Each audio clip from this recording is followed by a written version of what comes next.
I rise in support of Amendment 33, which is to close tobacco loopholes and make the tax on other tobacco products equal to that on cigarette tobacco. This amendment would generate it's estimated between $10 and $15 million in new revenue, which could assist in many of the health care line items that are facing severe cuts in this budget. And that is, again, why I offer this amendment in the budget process. It is a revenue and a public health measure that carries overwhelming public support, as high as 80% in some public opinion research. And in the past, we have increased taxes on cigarettes in order, first, to lower rates of cigarette smoking, and second, to help pay for the devastating health impacts of tobacco use. Now, while cigarette smoking has been very responsive to this policy, showing strong declines, other tobacco product sales have increased, especially among youth. Price-sensitive teenagers often choose cheap tobacco alternatives like flavored chew and smaller cigars. And it's important to note that these other tobacco products, including smokeless tobacco products, are not any safer than cigarettes. Chewing tobacco and snuff raise the risk of oral cancer by 80% and the risk of esophageal and pancreatic cancer by 60%. By not taxing all tobacco products equally, we face severe public health ramifications. Increasing the tax on smokeless and roll-your-own tobacco and on certain smaller cigars would dissuade many young people from trying these deadly products. And again, it would generate much-needed revenue to fund Massachusetts tobacco control programs, our oral health services, or any number of other worthy health care and public health needs. So I urge my colleagues to vote yes on this amendment. From Plymouth and Norfolk, Mr. Hedlund. Thank you, Madam President. Initially, I had risen to ask for an explanation of the amendment, not knowing whether or not I would support the amendment or oppose the amendment. When looking at the summary of this proposal, it was a little bit confusing to try to determine, and I appreciate the explanation. It clarified many of the questions that I had. Thank you.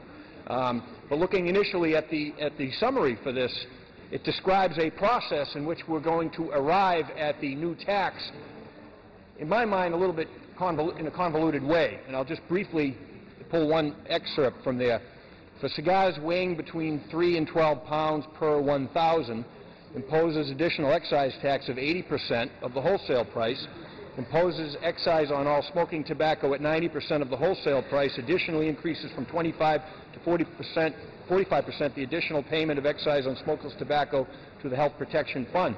The Health Protection Fund, I believe, is the fund that we had a significant amount of money going to through the increase in the tobacco tax some years ago, which has been diverted, the bulk of which has been diverted over time.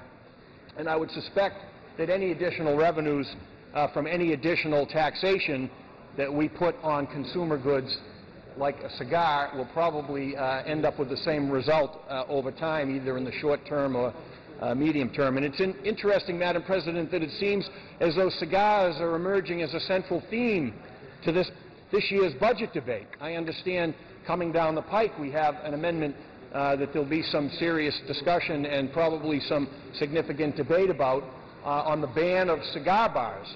And I'm not one that smokes. I'm not one that wants to see smoking proliferate. I think it is a scourge on society. It drives up health cares. I just don't think this is the way that we go to address the problems associated with smoking. And, you know, occasionally I'm actually wrong on something, occasionally, and I'm not afraid to admit when I am wrong. And I voted against the smoking ban the first time it came before us, and I think that that is a ban that has served us well. And again, I just say that in the spirit of recognizing the impact smoking has on society through health care costs and such. But this amendment, I don't believe, is something that is appropriate at this time. There is a significant amount of tax, as we know, on tobacco products now. And as we'll hear from, I think, members of the gentlelady from Boston's caucus later, there is, I think, a strong interest in this body to allow a legal product to be consumed in a reasonable fashion. And the amount of taxes that are already placed on this product are significant. So we hope that the amendment is not adopted. From Middlesex, Ms. Fargo. Thank you, Madam President. I rise in support of this amendment. Tobacco use in the Commonwealth, even with the smoking ban in the workplaces, costs us $6.6 billion a year in terms of direct health care costs and lost productivity. It is a pernicious, deadly, costly industry. And the tobacco producers, seeing their efforts thwarted around cigarettes, have turned to urban young people to press their wares. Flavored cigars, little tack-like candies that have nicotine in them, other kind of sneaky ways of creating a new market. The same way they created a market for cigarettes among our GIs during World War II. The same market they created among women through the film industry. Remember that famous scene where the hero lights 2 cigarettes in his mouth and hands one to the female? That was tobacco marketing. Well, now we have shifted to urban youth.